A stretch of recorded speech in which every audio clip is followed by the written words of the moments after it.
জনগণ কি পাগল নাকি?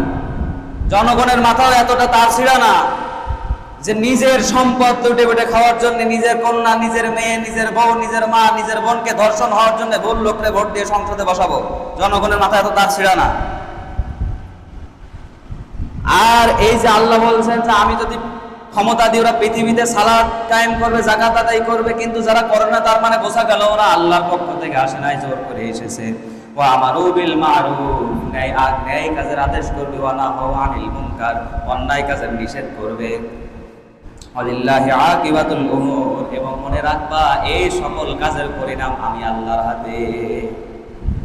সুতরাং যারা আল্লাহর পক্ষ থেকে আসবে ওরা নিজেরা তো অন্যায় করবে না, বরঞ্চ অন্যায়ের বিপক্ষে কথা বলবে, অন্যায়কে নিষেধ করবে, ন্যায় কাজকে আদেশ করবে। এটাই হলো আল্লাহর পক্ষ থেকে আসা খলিফা, আল্লাহর পক্ষ থেকে আসা বাদশা, আল্লাহর পক্ষ থেকে আসা প্রেসিডেন্ট, প্রাইম মিনিস্টার।